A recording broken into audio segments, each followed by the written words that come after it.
Hi friends, welcome back to our channel smart talks. మిమ్మల్ని నిజంగా ప్రేమించని అబ్బాయి, అలాగే మిమ్మల్ని నిజంగా ప్రేమించని అమ్మాయి ఎలా ఉంటుందో ప్రతి అబ్బాయి అమ్మాయి తప్పకుండా తెలుసుకోవాల్సినటువంటి చూడాల్సినటువంటి వీడియో అనమాట ఇది. ఈ వీడియో అనేది మిమ్మల్ని ప్రేమించని వాళ్ళు ఎలా ఉంటారు ఏంటి అనేది పూర్తిగా తెలియజేసేటటువంటి వీడియో అనమాట. ఎందుకంటే ఇప్పుడు ఈ రోజుల్లో ఏంటంటే చాలా మంది కూడా తెలిసి తెలియక తప్పటడుగు వేస్తున్నారు, పొరపాట్లు చేస్తున్నారు. అంటే ఒక అబ్బాయి నిజంగా ప్రేమించకపోతే ఆ అబ్బాయిని అంటే ప్రేమిస్తున్నాడని చెప్పేసి ఒక అమ్మాయి భ్రమపడటం. కొంతమంది ఏంటంటే అమ్మాయిలు భ్రమపడి అతన్ని ప్రాణంగా మనసులో ఏంటంటే అతనికి గుడే కట్టడం అనేది మొదలు పెడుతూ ఉంటారనమాట. అంటే చివరికి అతను నో అంటే వీళ్ళు పిచ్చి వాళ్ళు అయిపోయే అంతగా అతని మీద అభిమానాన్ని, ప్రేమను పెంచుకుంటూ ఉంటారు. ఎందుకంటే ఇక్కడ తేడా ఎక్కడ వస్తుందంటే ఇది కొంతమంది అమ్మాయిల్లో కూడా జరుగుతుంది, అబ్బాయిలకు కూడా ఇలా జరుగుతుంది. అమ్మాయిల యొక్క ప్రవర్తనను చూసి ఏంటంటే అబ్బాయిలు వాళ్ళు మనల్ని ఇష్టపడుతున్నారు అని చెప్పేసి అలా అబ్బాయిలు కూడా కొంతమంది రాంగ్ స్టెప్ వేసేటటువంటి అవకాశాలు అయితే ఉంటున్నాయి. ఎందుకంటే ఇక్కడ పొరపాటు ఎక్కడ జరుగుతుంది అని మనం చూసుకున్నట్లయితే అవతల వ్యక్తి ఎవరైతే ఉంటారో వాళ్ళేంటంటే వాళ్ళ మనసులో మాట చెప్పకుండా అలా సైలెంట్గా ఇచ్చేస్తూ ఉంటారనమాట. అంటే యువతలు ఈ వ్యక్తికి అది అబ్బాయి అవ్వచ్చు, అమ్మాయి అవ్వచ్చు, మేము ఇష్టపడుతున్నాము అని చెప్పరు, ఇష్టం లేదని కూడా చెప్పరనమాట. అక్కడే అసలు తేడా అనేది జరుగుతుంది. యువతల వాళ్ళు ఒక మాటలో చెప్పాలంటే అది ఒక మైండ్ గేమ్ లాగా మనం చెప్పుకోవచ్చు అనమాట. ఇష్టం లేకపోతే అది వారి మనసుకు తెలుసు కదా, ఎదుటి వాళ్ళు వీళ్ళని ఇష్టపడుతున్నారన్న విషయం కూడా వాళ్ళు తెలుసు, వాళ్ళకి అది గమనించగలుగుతారు. తెలిసి తెలిసి కూడా వారికి ఇష్టం లేదు అంటే వారి మనసులో ఇంకెవరో ఉంటారనమాట. ఎవరో ఉన్న విషయం ఇది యువతల వాళ్ళంటే వీళ్ళకి పిచ్చి వాళ్ళలాగా ఇవన్నీ వాళ్ళకి తెలియక వాళ్ళు ఇష్టపడుతున్నారు. మీ మనసులో మరి వేరే వ్యక్తులు ఎవరో వేరే వాళ్ళు ఉన్నారు కదా, ఉన్నప్పుడు ఆ విషయం మీరు చెప్పాలి కదా. కానీ వాళ్ళేంటంటే చెప్పకుండా ఒక సైలెంట్‌గా ఉండి అంటే చెప్పరు. ఇష్టం లేదని చెప్తే మళ్ళీ మా వెంట పడే వాళ్ళు ఎవరు ఉండరని అనుకుంటారు ఏమో మరి వాళ్ళ యొక్క ఆ యొక్క ఫీలింగ్స్ ఏదన్నా సంతోషంగా వాళ్ళు అనుభవిస్తూ ఉంటారేమో, కానీ ఎదుటి మనిషి మనసుతో వాళ్ళు ఒక ఆట ఆడతారని చెప్పుకోవచ్చనమాట. అలాగా చేసి తీరా ఈ మనిషిని పూర్తిగా పేకల లోతుల్లోకి దించిన తర్వాత అప్పుడు చెప్తారు అసలు విషయం. కాబట్టి ఆ లక్షణాలు ఎలా ఉంటాయి అనేది మీరు ముందుగానే గమనించండి. ఎందుకంటే ఆ దెబ్బ తగిలిన తర్వాత కోలుకోవటం అంటే చాలా కష్టమైద్దనమాట. కాబట్టి వీడియోని ఎక్కడా స్కిప్ చేయకుండా చివరి వరకు వినండి. దానికి ముందర ఒక్కసారి ఇది వినండి. మీకేదైనా సమస్యలుంటే అంటే ప్రేమ, పెళ్లి, ఉద్యోగం, రాజకీయము, విదేశీ ప్రయాణము, ధనం నిలకడలేకపోవడము, భార్యాభర్తల మధ్య గొడవలు, ఆస్తి తగాదాలు, అప్పుల బాధలు, స్త్రీ పురుషుల వశీకరణము, ఎటువంటి గుప్త సమస్యలకైనా సరే శ్రీ షిరిడి సాయిబాబా ఆశీస్సులతో జ్యోతిష్యం చెప్పబడును. గురూజీ సాయిరాజు గారు. గురువు గారి ఫోన్ నెంబర్ 9989113230. ఈ నెంబర్ కనుక మీరు ఫోన్ చేసినట్లయితే మీరు ఎక్కడ ఉన్నా పర్వాలేదు, ఫోన్లోనే మీ సమస్యకు పరిష్కారం అనేది గురువు గారి ద్వారాగా అందుతుంది. గురువు గారు చేసేటటువంటి ప్రత్యేకమైనటువంటి పూజల వల్ల, పరిహారాల వల్ల మీ సమస్యకు 100కు 100% పరిష్కారం అనేది దొరుకుతుంది. అలాగే స్త్రీ పురుషుల యొక్క వశీకరణం కూడా చేయబడును. గురువు గారు చేసేటటువంటి అంటే చాలా మందికి కూడా చేసినటువంటి పూజల వల్ల, పరిహారాల వల్ల ఎంతో మందికి కూడా సమస్యల నుంచి పరిష్కారం అనేది దొరికింది. కాబట్టి మీకేదైనా సమస్య ఉంటే ఈ నెంబర్కి గురువు గారికి కాల్ చేసి మీ సమస్య నుంచి బయటపడగలరు. ఇలా మిమ్మల్ని పట్టించుకొని అబ్బాయి ప్రవర్తన అవ్వచ్చు, అమ్మాయి ప్రవర్తన అవ్వచ్చు ఎలా ఉంటుంది అని అంటే మీ మీద ఇష్టం లేనటువంటి అబ్బాయి ప్రవర్తన కానీ అమ్మాయి ప్రవర్తన కానీ ఎలా ఉంటుంది అని అంటే వాళ్ళు ఫస్ట్ మిమ్మల్ని పట్టించుకోరు అసలు. అంటే ఏదో ఫ్రెండ్లీగా వాళ్ళేంటంటే ఒక ఫ్రెండ్లీ ఫీలింగ్తో, ఒక మీ మీద ఇష్టంతో కాదు అభిమానంతో కాస్తో కుస్తో మీతో ఏదన్నా మాట ఒక మాట అరమాట అది కూడా ఎక్కువ కాదు కలిపి ఉండవచ్చు. కానీ దాన్ని మీరు ఇష్టం అని చెప్పేసేసి పొరపాటు పడుతూ ఉంటారనమాట. ఇది నెంబర్ 1 గుర్తుపెట్టుకోండి.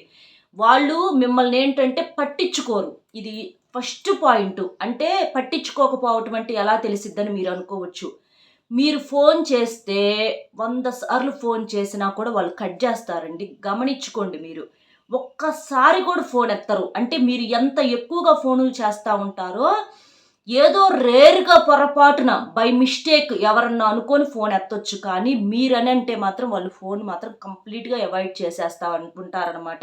అలా ఒక వ్యక్తి మీ ఫోన్ గనక కట్ చేస్తున్నారంటే మీరు గుర్తుపెట్టుకోండి, అవతల వ్యక్తికి మీ మీద 1% కూడా ఇష్టం లేదు అని చెప్పేసేసి ఇది మీరు గుర్తుపెట్టుకోండి. ఇది నెంబర్ 1 పాయింట్. ఇక సెకండ్ పాయింట్ వచ్చేటప్పటికి ఏంటంటే, మీరు ఏదన్నా మెసేజ్ చేస్తూ ఉంటారు. గుడ్ మార్నింగ్ అనో, గుడ్ నైట్‌లనో, ఏం చేస్తున్నారు, తిన్నారా? ఇలాంటి కొన్ని కొన్ని మెసేజ్‌లు చేసుకుంటూ ఉంటారు. చేసినప్పుడు అవతల వ్యక్తి ఏంటంటే, ఆన్‌లైన్‌లో ఉన్నారో లేదో ఫస్ట్ మనకు తెలియకపోవటం. ఒకవేళ తెలిసినా కూడా వాళ్ళు చూసి కూడా అంటే వాళ్ళు చూసారన్న విషయం మీకు ఎప్పటికో అంటే చూడరు. మీకు తెలిసేటట్లుగా చేయరనమాట.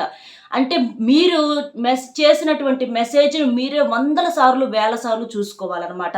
అలా అంటే ఒక మాటలో చెప్పాలంటే ఉదయం పూట మీరు గుడ్ మార్నింగ్ అని మెసేజ్ పెడితే మధ్యాహ్నానికో, సాయంత్రానికో చూస్తారనమాట. మళ్ళీ దానికి తిరిగి రిప్లై గూడా ఉండదు. ఇలాంటి వాళ్ళెవరన్నా ఉంటే, మీరేంటంటే ఇవతల వ్యక్తులు బిజీగా ఉన్నారని చెప్పేసేసి అనుకుంటూ ఉంటారనమాట. అది బిజీ ఏ మాత్రం కూడా కాదు. వాళ్ళకి మీ మీద ఏ మాత్రం ఇష్టము, ప్రేమ లేదు. అలాంటి వారు మీ లైఫ్‌లో ఎవరన్నా ఉంటే అబ్బాయి కావచ్చు, అమ్మాయి కావచ్చు అవాయిడ్ చేసేసేసేయండి. తీసేసేయండి వద్దిక వాళ్ళు. నెంబర్ 3 ఏంటంటే, మీరు కష్టపడి వారి కోసము ఏదన్నా చేసినా అంటే కష్టపడి ఏదన్నా ఒక డిజైన్ చేసినా లేకపోతే వాళ్ళ కోసం ఒక మంచి డ్రెస్ తెచ్చి అంటే కొన్ని కొన్ని ఇలాంటి వాళ్ళకి సంబంధించి ఏంటంటే కొంత కష్టపడి మీరు ఏదన్నా రెడీ చేశారనుకోండి, దాన్ని కనీసం బాగుంది అని కూడా చెప్పరు. మీరు గమనించుకోండి. మీరు అంటే వాళ్ళు చెప్పరు. వాళ్ళ దగ్గర నుంచి బాగుంది అనే మాట రాకపోంగా ఒకవేళ మీరు మరీ మరీ వెంటపడి వేధించి అడిగితే ఏంటంటే వాళ్ళు చెప్పేటటువంటి రిప్లై ఏంటంటే, "ఏంటి ఇలా ఉంది?" అంటే నచ్చదు వాళ్ళకి గూడా. అది వాళ్ళకి నచ్చదు. మీరు ఎంతగానో ఇష్టంగా, ప్రేమగా చేసినటువంటి ఆ పని ఏంటంటే అవతల వారికి నచ్చదనమాట. అంటే అక్కడ అది పని నచ్చకపోవటం కాదండి. ఎందుకంటే ఒకవేళ సరే నిజంగానే బాగోలేదు అని అనుకుందాం కాసేపు.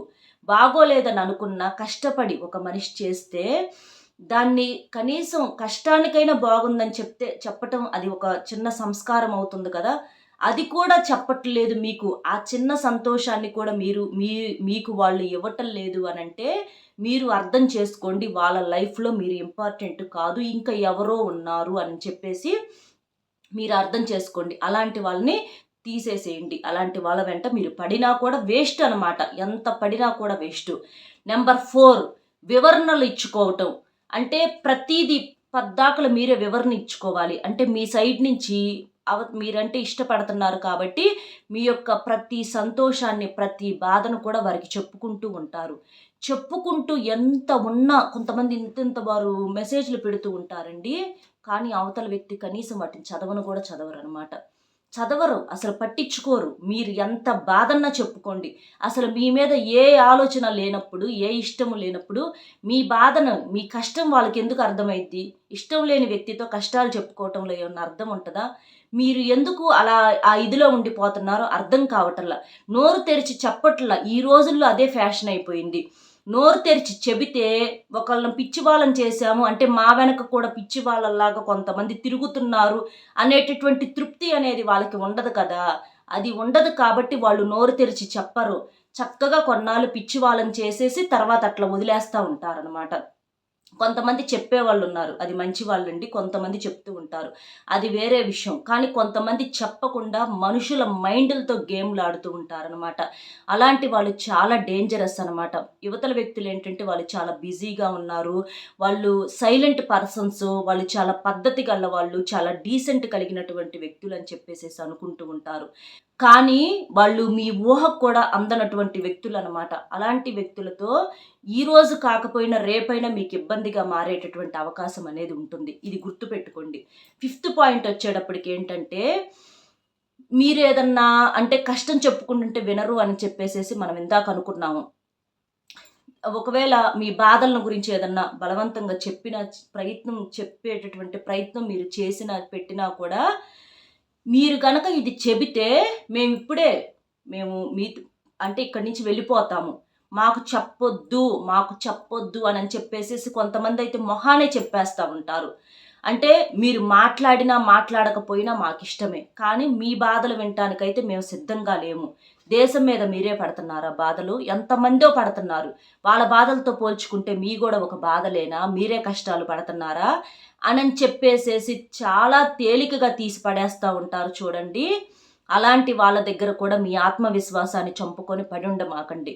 ఎందుకంటే అలాంటి వారు చాలా వరకి కూడా అంటే ఏదైనా సరే జీవితంలో ఒక విషయాన్ని గుర్తుపెట్టుకోండి. అబ్బాయిలైనా, అమ్మాయిలైనా సరే కడుపులో లేనిది కాళ్ళ మీద పడితే రాదు. ప్రేమ అనేది, ఇష్టం అనేది మనసులో నుంచి రావాలి. అంతేకాని దండం పెట్టుకొని, బతిమిలాడుకొని లేదా కాళ్ళ మీద పడి మమ్మల్ని ప్రేమించు, మమ్మల్ని ఇష్టపడు అనంటే అలాంటిది కాసేపు, కూసేపు ఏదన్నా ఉంటదేమో కానీ శాశ్వతంగా అయితే ఉండదనమాట. కాబట్టి మనిషికి ప్రతి అమ్మాయికి అవ్వచ్చు, అబ్బాయికి అవ్వచ్చు ఆత్మాభిమానం అంటే సెల్ఫ్ రెస్పెక్ట్ అంటారు చూడండి. అది చాలా ముఖ్యమనమాట. మిమ్మల్నిగా ప్రేమించే వాళ్ళు మీ జీవితంలోకి ఖచ్చితంగా ఎవరో ఒకళ్ళు వస్తారు. అలాంటి వారు వచ్చేటప్పటికి కొంచెం సమయం పట్టొచ్చు. అంతేకానీ మీరు అంటే మీరిష్టపడేటటువంటి వ్యక్తి కరెక్ట్ పర్సను. ఎందుకంటే ఆ టైంలో అలా అనిపించవచ్చు. అంటే మనం ఇష్టపడేటటువంటి వ్యక్తే కరెక్టు. వాళ్ళే అందంగా కనిపిస్తూ ఉంటారు. వాళ్ళే చాలా గొప్పగా కనిపిస్తూ ఉంటారు ఆ ప్లేస్‌లో, ఆ సమయంలో ఏంటంటే. కానీ వాళ్ళ యొక్క మనిషి రూపం దేనికండి? మనిషి రూపం కావాలి. కాదని ఎవ్వరు కూడా అంటల్లా. కానీ మనసు అందంగా లేనప్పుడు ఆ రూపం ఎందుకు? లేకపోతే ఆ మనసులో ఇంక వేరే ఎవరో ఉంటున్నప్పుడు, ఆ మనసులో ఖాళీ లేనప్పుడు మీరెందుకు ఇక ప్రయత్నం చేయటము? అవతల వాళ్ళు చెప్పకపోయినా కూడా ఇలాంటి లక్షణాల ద్వారాగా మీరు ఈజీగా అవతల వ్యక్తిని కనిపెట్టేసేసేయండి. కనిపెట్టేసేసి దయచేసి ఆ వ్యక్తి మీద ఎటువంటి ప్రేమలు, అభిమానాలు పెంచుకోవద్దు. పెంచుకొని పిచ్చివాళ్ళైపోవద్దు. మీరు చాలామంది ఇష్టపడుతున్నాము, చేస్తున్నాం, వాళ్ళ కోసం అవి చేస్తాం, ఇవి చేస్తున్నాము. అయినా కూడా వాళ్ళు రావటం లేదనంటే మీరు ఎన్ని చేసినా, ఎన్ని పెట్టినా కూడా అనవసరంగా మీ సమయం వేస్టే కానీ మనసులో లేనిది రాదనమాట. మనసులో అవతల వ్యక్తికి కూడా కాస్తో కూస్తో ఇష్టం ఉంటే పనయిపోయిద్ది. కానీ అవతల వ్యక్తికి అస్సలు లేనప్పుడు ఏంటంటే మీరు ఎంత చేసినా కూడా వాళ్ళు మీ దగ్గరికి రారు. ఎదురు చూడటం అది ఒక మీ పిచ్చితనం అవుతుంది, మూర్ఖత్వం అవుతుంది. వాళ్ళ కోసం మీరు ఎంత డబ్బు ఖర్చు చేసినా, ఎన్ని ప్రయోగాలు చేసినా కూడా వృధానే అవుతుంది. ఇది గుర్తుపెట్టుకోండి.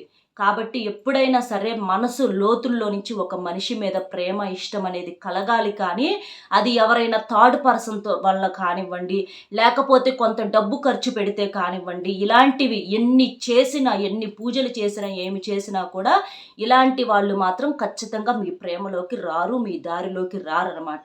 ఇది మీరు గుర్తుపెట్టుకోవాల్సినటువంటి విషయం. కాబట్టి ఎప్పుడైనా సరే ఏ మనిషి అంటే మనం వెతుక్కుంటూ వెళ్ళేటటువంటి ప్రేమ కన్నా మనల్ని వెతుక్కుంటూ వచ్చినటువంటి ప్రేమ చాలా గొప్పదంటారు. లేదా ఇరు మనసులు కలవాలి. అంతేకాని కొంతమంది ఇలా సైలెంట్‌గా గేమ్స్ ఆడేటటువంటి వాళ్ళని నోరు తెరిచి చెప్పరండి. ఎందుకంటే వాళ్ళ టార్గెట్ మనల్ని ఎదుటి వాళ్ళని పిచ్చి వాళ్ళని చేయటం. కాబట్టి వాళ్ళ యొక్క ఆ యొక్క టెక్నిక్‌ని మీరు యూజ్ అవ్వనివ్వొద్దు. అది వారిది వారికే తిప్పికొట్టేసేసేయండి. వాళ్ళ మనసులో ఒకటుంచుకొని ఎందుకంటే నిజంగా ఇష్టపడే వ్యక్తి అంత సైలెంట్‌గా ఉండరు. ఒకదానికి కాకపోతే ఒకదానికైనా రెస్పాన్స్ అవుతారు. అసలు దేనికి రెస్పాన్స్ అనేది లేదు అనంటే ఆ వ్యక్తి జీవితంలో మీరు లేరు. ఆ వ్యక్తి మనసులో మీ మీద ఎటువంటి ఇష్టము, ఇలాంటి ప్రేమలు లెవ్వు, రావు కూడా. జీవితంలో ఎప్పటికి కూడా రావు కూడా. కాబట్టి అది మీరు అర్థం చేసుకుంటే మీ జీవితానికి చాలా మంచిదనమాట. కాబట్టి అలాంటి వ్యక్తులు తెలిసి తెలియక ఒక వన్ సైడ్ నుంచి మీరు లవ్ చేస్తా ఉంటే అది దయచేసి మీరు అర్థం చేసుకొని అంటే వన్ సైడ్ లవ్ పర్సన్స్ అని మనం అనమండి ఇక్కడ. ఎందుకంటే అవతల వ్యక్తికి ఆ లవ్ చేసే విషయం కొంతమంది యాక్సెప్ట్ చేయొచ్చు. అది వేరే విషయం. అంటే చెప్పాను కదా! మనము చేస్తున్నామని తెలిసి కూడా ఇటువంటి రెస్పాన్స్ అంటే నేను చెప్పిన 5 లక్షణాలు గనక అవతల వ్యక్తిలో కనిపిస్తే మాత్రం ఖచ్చితంగా అవతల వ్యక్తిని మీరు మీ లైఫ్‌లో నుంచి తీసేయటమే మంచిది. మీరు ఉంచుకున్నా కూడా అనవసరంగా మీ టైం వేస్టు, మీ డబ్బు వేస్టు, అన్నీ వేస్ట్ అనమాట. మీ ఓపిక వేస్టు. కాబట్టి అలాంటి వారి కోసం ఏ ప్రయత్నం కూడా మీరు చెయ్యొద్దు. ఇది గుర్తుపెట్టుకోండి. అర్థమైంది కదా ఏంటి అనేది? వీడియో నచ్చితే ఒక చిన్న లైక్ ఇచ్చి సపోర్ట్ చేయండి. మీరు లైక్ చేయటం వల్ల వీడియో మరికొంతమందికి చేరి వారు కూడా తెలుసుకునే అవకాశం అనేది ఉంటుందన్నమాట. అలా తెలుసుకోవటం వలన కనీసం కొంతమంది జీవితాలైనా బాగుండే అవకాశాన్ని అనేది మనం ఇచ్చినటువంటి వాళ్ళం అవుతాం. కాబట్టి లైక్ చేయండి. మీకు తెలిసిన ఫ్రెండ్స్‌కి కూడా షేర్ చేసి మొట్టమొదటిసారిగా మన ఛానల్ చూస్తుంటే సబ్స్క్రైబ్ చేసుకొని పక్కనే ఉన్నటువంటి ఆల్ అనే బెల్‌ని క్లిక్ చేస్తే నేను పెట్టే ప్రతి వీడియో కూడా ముందుగా మీకు నోటిఫికేషన్ రూపంలో చేరుతుంది. మరొక మంచి విశేషంతో మళ్ళీ కలుద్దాం. Bye friends.